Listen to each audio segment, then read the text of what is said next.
If you were around in the 70s and 80s, you're likely familiar with the comedy of Richard Anthony Marin. That name doesn't ring a bell? Maybe I'll use his nickname then.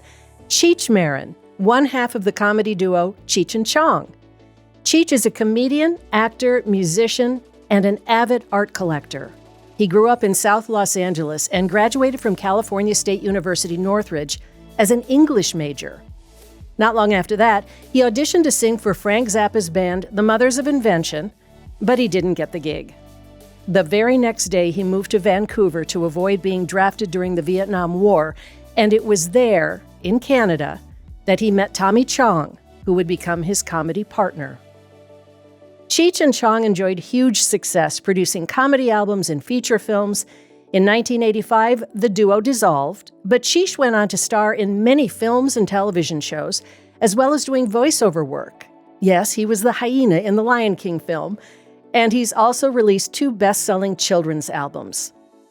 But one passion has stayed with him throughout his remarkable career, and he is now sharing that passion with the world.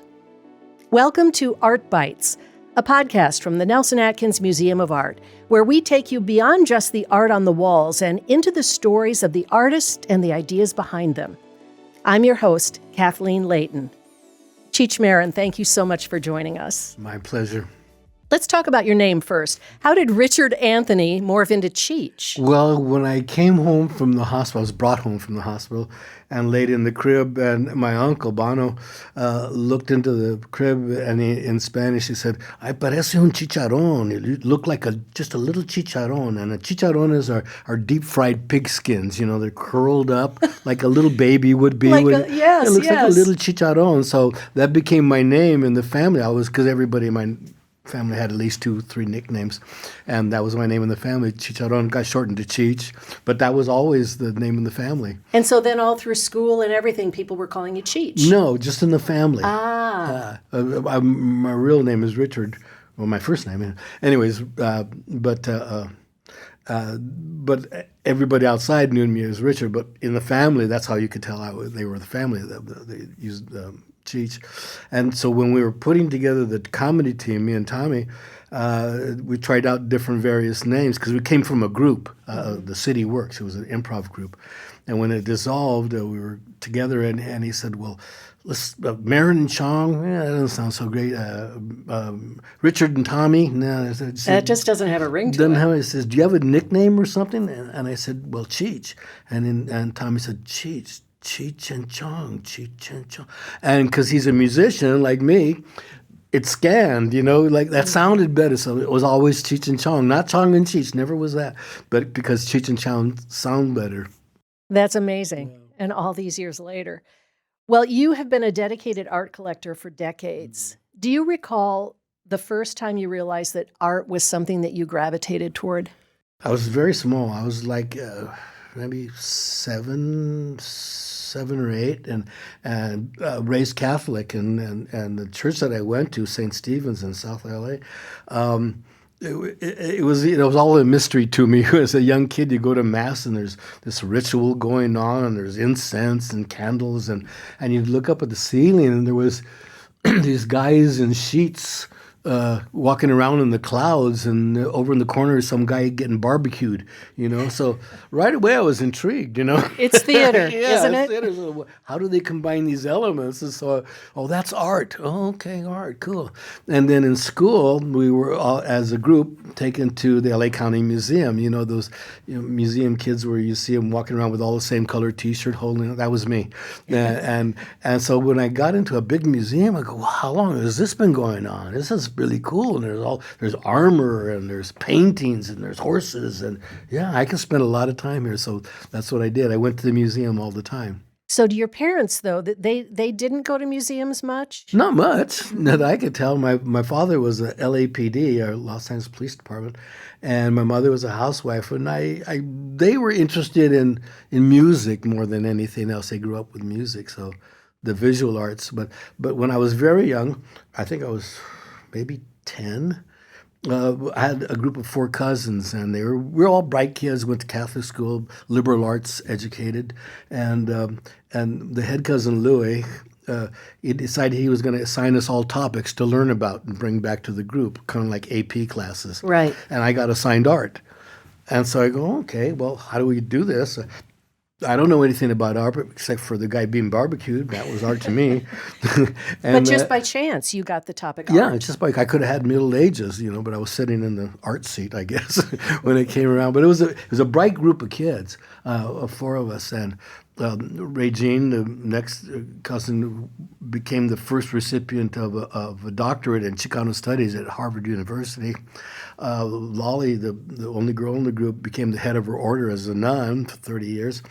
And then there was Louis, who was far and away the brightest, and then me. I was the smallest one, the youngest one, struggling to catch up, and so I got assigned art, and it was an eye opener, because I would bring back these. I would go to the library every Saturday, and I told the librarian, "Well, I'm here to learn about art." He said, well, what do you want to? Okay, so can you start me someplace? And she said, "Well, we have this book of world art."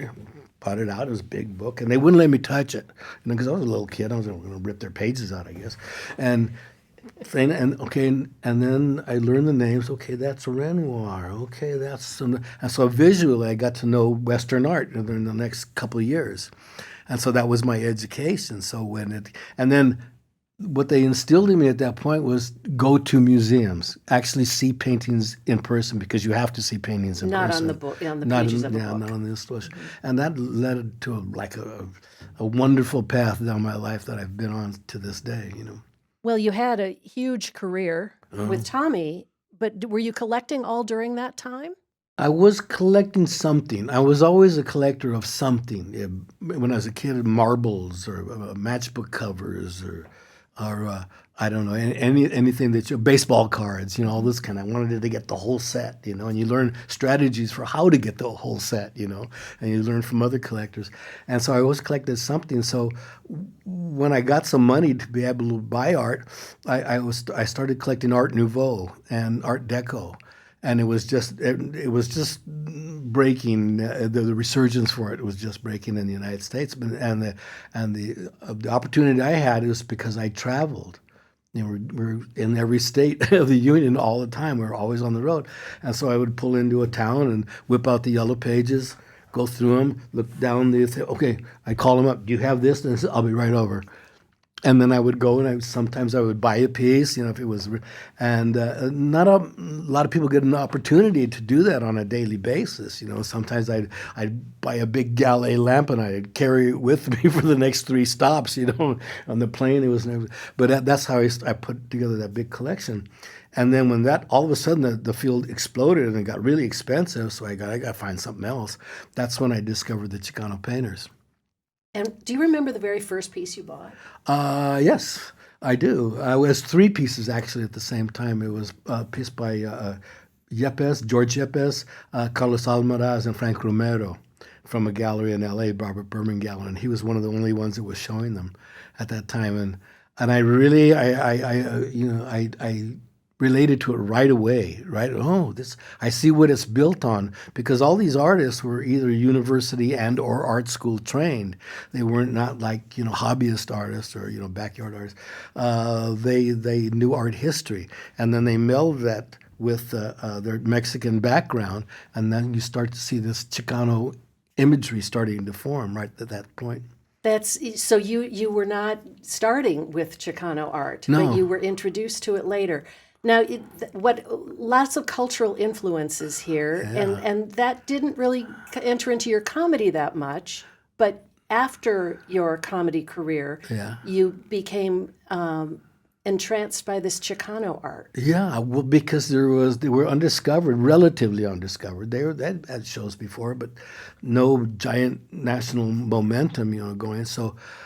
But I realized how good the painters are, because you had seen great painting all my life. I had seen great painting so I knew what to look for, the techniques they were using, the subjects they were using, the way they put them all together, and the way they forged a new way of interpreting classical influences. You know, it's like a nice little apartment with a 27-room addition on it. You know, and, and so that was Chicano. Okay, but you saw the structure. You saw the structure, but nobody else gave them the credit for having the knowledge of that structure. You know, so it was a big eye opener for the world, because they couldn't get galleries or forget being included in museums. They were just, oh, you do agitprop folk art, you know, go away.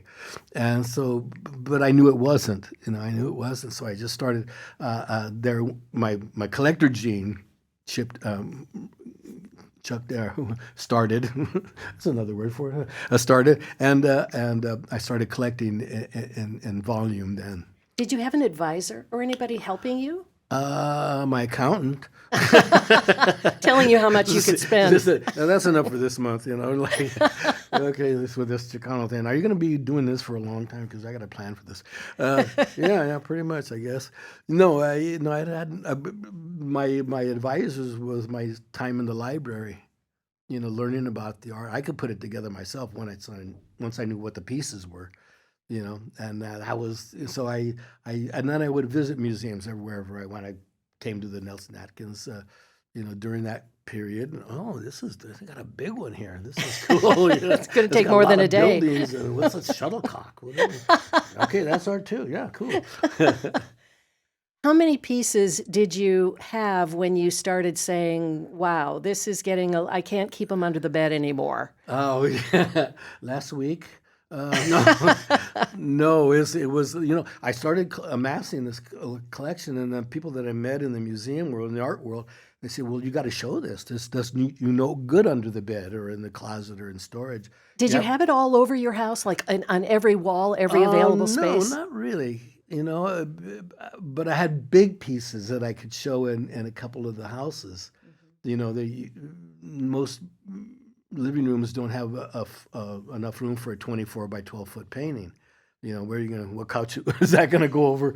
You know, no, but I started collecting, but right away I knew that I was collecting for a purpose. I realized that, because I had put together other collections, but this is for a purpose. And I didn't need it to decorate my home. I needed to tell a story. And so a lot of paintings just went straight into storage.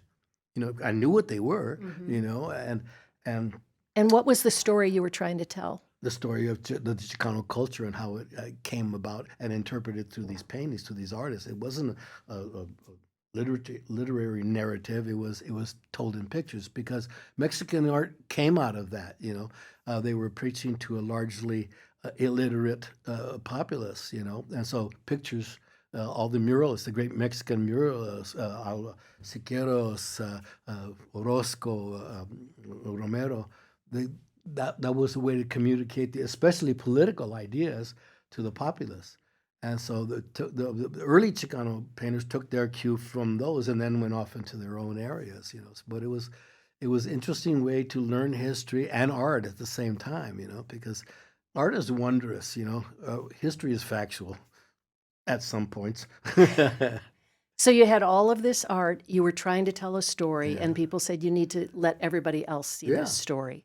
You have to show it in a museum. So, well, how do you do that? You know, because I'm a nervous novice. A nervous novice. A nervous novice? A nervous novice. I was a novice. So how do you do that? Well, you got to get a museum to show. Well, how do you do that? You know, well, you got any money? Yeah, I got some. You know, so, well, I'm going to introduce you to some people. So I got introduced to people, and there a lot of interest, but nobody would, you know. And so I kept going around, and I teamed up with this team that did big big museum shows, but of natural history and children's. But the structure was there for them to go forward and do other things. And so I joined up with them, and then we did our little dog and pony show in front of every corporate boardroom in America, you know, General Mills, General Motors, anything that had a general in it. I was there. They got to have money. They're generals, you know. What a weird way, though, for you to be entering into that world, because that was not a world you were familiar with. Not at all, you know. And it was like, how do you do this? What story do you tell? You know, and we built a narrative, and everybody was interested. And I did that for many years before we got a hookup, and finally the Target stores and Hewlett Packard came together, and they were going to sponsor the first show and the production of the first show, which was most important. And then we had to get up through other barriers, like using the word Chicano was a big, not a no-no, but it was a buzzword, and everybody was divided on both sides. You can't use Chicano because who are you? First of all, you have no unpaid student loans, and so what do you know about this history? And I was just this comedian, doper comedian on top of it. And they all loved me as a doper comedian, but a little dicey on if I was an art expert, And so I just kept pushing through, and finally the San Antonio Museum became the first museum on the big tour that we did. How did that feel, having to prove yourself again? I was up to it. I was like, okay, you want to fight? Let's fight. Because I'm going to get the first punch in. Here's the collection. And that was one of the big points of my life, because they were very, very dubious about my bona fides as an art collector, until the crates started arriving in the loading dock at the San Antonio Museum, and they started opening the crates, and they started taking out the paintings, and then it changed, because they saw what it was, and there was maybe 2 or 3 people at the dock when we were opening them, and then I saw people disappearing, and they didn't like the paintings or something, but they would come back with other people, and from the museum they were going around. You got to see this. You have to see this. Show it to them. Yeah. And in that moment, it changed. So you've got the Cheech Marin Center for Chicano Art and Culture of the Riverside Art Museum, and it opened in 2022. It's actually called the Cheech by most people. I got that in as quick as I possibly could. They were, what should we call this? I think the Cheech would be great. No, yeah, everybody got caught up in the deal, And so they're the Cheech. And what has that experience been like for you? Eye-opening. Because I'd never, had to work with museums where I'm actually handing them over my collection. That was a big deal. How did that must have been really difficult. Yeah. I looked for a sign, because I was really, I have to give them this collection. That's not like I lend it to them, or they have it for a certain amount of time. I have to give it to them, and it's theirs, and they get to say whatever happens to it. Those are like your children. Yeah, I'm better than my children. They don't ask for money. And so I was looking for a sign. Show me a sign that. And so one day I was talking to the director, Drew Oberjurke, and we were walking across the museum. And I said, how big is this building? Because it's a fairly big building. She said, well, 66,420 square feet. I said, 400. That's the sign. Thank you. I'm 420. 420. So okay, here's the collection. So you're not too far from that stoner kid. That's what made it believable to many people. And so how many pieces in that collection? How many pieces did you part with? Then about 550. It was because it was the opportunity of a lifetime. You're never, because always the question I get is, well, how did you convince the museum to do this? I said, they came to me. I didn't have to convince them of anything. They had to convince me to give them. So you're never going to come to an opportunity where a museum offers you the building, and the only thing that's going to be in that building is your collection. Never happens. Never. I have never heard of that happening. How does that feel when you're standing outside that museum and looking at it, and then walking in and seeing all of these pieces? Must be like old friends. Yeah. I had this routine when we did the Chicano Visions tour, the first big tour we did, and that was 14 major museums, starting with the Smithsonian and every other museum in between, and it was. It was mind blowing, because we had to get over the hurdle of using the word Chicano, which was a very big buzzword, and people were divided upon it. And because is it an insult, or is it a badge of honor, and back and forth, and who are you to weigh in here? I'm just a guy with this collection, And so finally, because all these directors, they liked their job and they didn't want their head being put on a block for saying this was Chicano art and then it wasn't, and there was a lot of controversy about that, and especially from the Chicano academic community, because I was kind of creeping into their territory. No, I just want to give you this gift, don't kill me, and so it all changed when they put up the paintings on the wall, and then that was because seeing is believing, from that day forward. But there was still controversy because the where's all the political stuff? I'm standing in front of the rest of the paleteros. Is that political enough for you? So there was a big brouhaha, and so the opening night there was a certain segment that was rabble rousing, and I said, okay, this is what's going to happen tomorrow morning. Anybody's got anything to say on this subject, we're going to meet at 9:30, and I made it 9:30, so that eliminated half the crowd because it was going to be Saturday morning, and they couldn't get menudo, whatever it was. So he says, you have to come to that, and you got anything to say it. So everybody showed up, went back and forth between the traditionalists and the young kids who just wanted to get their painting shown, and went back and forth. So at the end of the day, the older guys gave up because they saw they were being overtaken.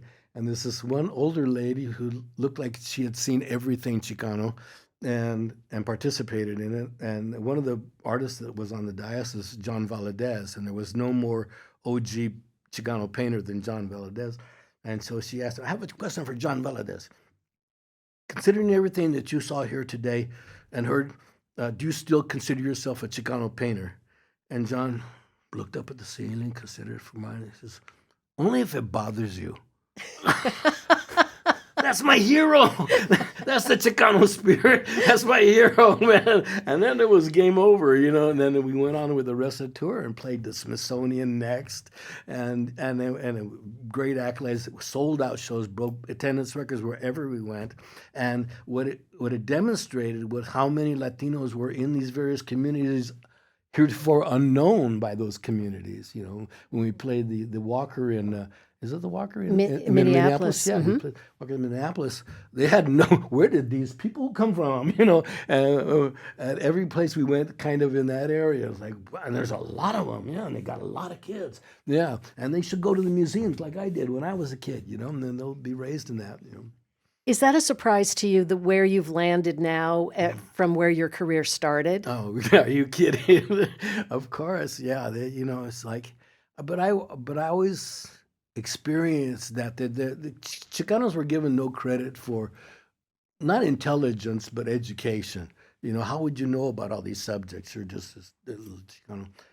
I can read just like everybody else, and I can go to museums just like everybody else, and I can have the desire to learn. How fabulous that you have this museum that people can go to and see this beautiful It's the first Chicano museum. That's really important. And I see the wonder in people's eyes when they come into their museum. Oh, this is our story. And they stay there forever. It's great. Are you still collecting? Yeah. Because it's not because I have this passion to collect. It's there's so many young artists coming out that make great work. I just saw a couple pieces today that just blew me out of the water, here in the museum from this area, in Chicano paintings.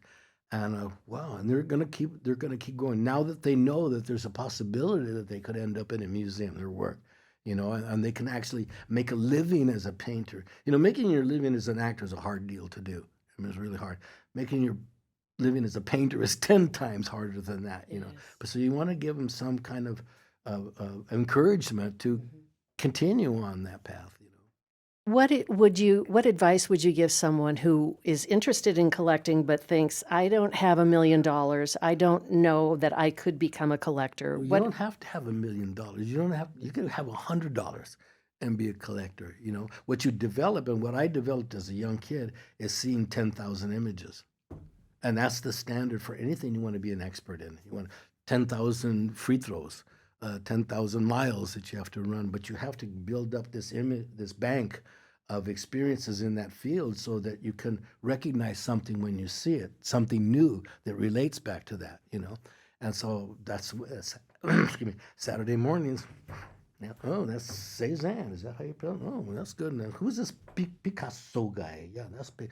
And you learn from that, you know. And so when you see a work of art now, all my past knowledge and learning comes into focus right at that second, and you go, wow, you know. But that wow was informed by a lot of images, you know, that you learn how to recognize right away. Wow, man. Yeah. Yeah. So, your website, riversideartmuseum.org, if anybody wants to take a look at what you offer, and you're continuing to collect. Yeah, I am. I'm continuing to collect, you know, because I can't stop it. I'm a collector. I think that's the reason, you know. I like it, but I'm not a collector who has $10 zillion. Hey, send over 2 tons of that art shit, you know. I'm a guy that has to be working, has to have a job, and I have assigned a certain portion. And I'm a wheeler dealer because I've had to be, you know, in order to get what I wanted with a diminished amount of money in comparison to some zillionaires. But I knew the paintings that I wanted, and I knew the good ones when I saw it, you know. You could probably teach a class on bartering. Yeah, bartering, yeah, absolutely, you know. And a lot of people, most people will work with you, you know, because they want something from you, either you buy the painting, or you're going to buy the painting and then put it in a museum, or put it on tour, or have a picture of it next to you, you know. Everybody wants something, but they want to get their art seen. That's why they make it in the first place. Right. Yeah. Thank you so much for being with us today. My pleasure. You've been listening to Art Bytes, a podcast from the Nelson-Atkins Museum of Art. I'm Kathleen Layton. We'll see you next time. Bye-bye.